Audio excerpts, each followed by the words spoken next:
When ballistic missiles light up the night sky over the Middle East, the geopolitical script is usually written in stone. An exchange of fire between Israel and Iran typically guarantees one immediate response: overwhelming, unconditional military backing from the United States. But that script has been torn to pieces. Instead of rallying behind his closest Middle Eastern ally, President Donald Trump is issuing a severe warning to Benjamin Netanyahu. If Israel pushes forward with a war against Iran, they will be fighting entirely on their own. Leaks from Israeli Channel 12 and the U.S. outlet Axios have exposed a massive rift behind closed doors.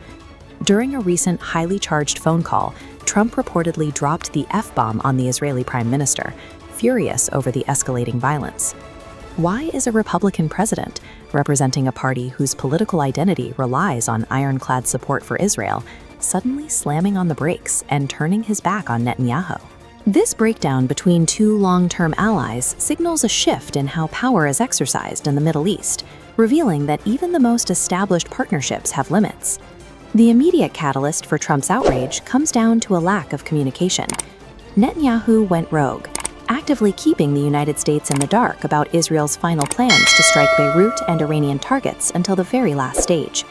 Trump realized that these unilateral actions were designed to drag the United States into a full-scale total war without securing any prior American consensus.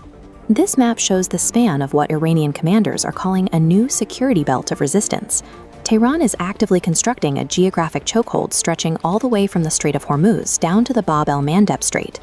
Iranian military leaders have issued a clear warning regarding these waters. If diplomatic channels fail, they intend to systematically shatter the existing U.S. naval blockades, directly threatening the vital global trade routes that pass through these narrow straits. On top of securing these maritime choke points, Iran is layering a second layer of defiance. Citing their rights under the Non-Proliferation Treaty, Tehran is refusing to surrender their stockpiles of enriched uranium to American demands. By locking down the shipping lanes and holding firm on their nuclear assets, Iran intentionally built a geopolitical trap. They ensured that the economic and military cost of America backing Netanyahu's rogue strikes became simply too high to bear. Trump's reluctance to engage in a wider conflict is heavily driven by extreme vulnerability back home in the United States. Public sentiment against the president is currently hostile. During a recent appearance at the NBA Finals between the Spurs and Knicks, an entire stadium loudly booed Trump throughout the national anthem, exposing a fragile level of popularity. With crucial midterm elections approaching, Trump cannot afford the political liability of launching a massive, costly new war in the Middle East, while his domestic approval is cratering.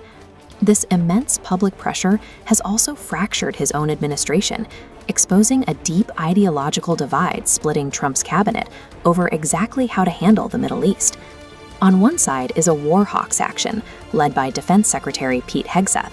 He has been aggressively pushing for conflict, a stance clouded by allegations that his relatives have direct business investments tied to the defense sector. On the other side is Vice President J.D. Vance. Acting as the administration's diplomatic face, Vance has advocated for a much more cautious, balanced approach to negotiations with Tehran.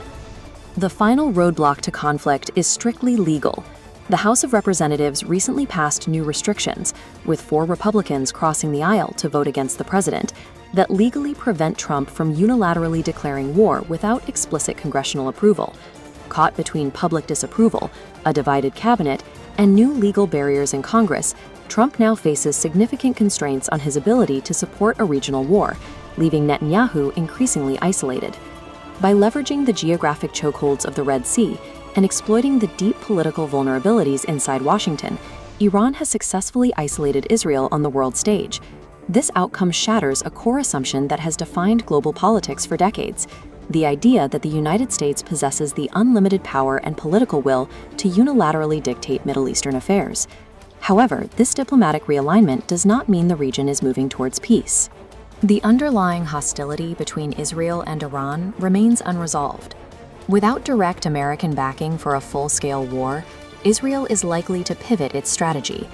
We can expect them to retreat from overt military strikes and resume covert Mossad assassination campaigns targeting senior Iranian leadership. But Iran has established a new threshold for retaliation. They will no longer absorb these covert strikes quietly. Going forward, Tehran has made it clear they will respond to any assassinations with immediate, direct surgical strikes on Israeli soil. Tehran's victory lies in its ability to maneuver Washington into a corner, exposing the limits of the US-Israel alliance, and proving that American support for Israeli military action is no longer guaranteed.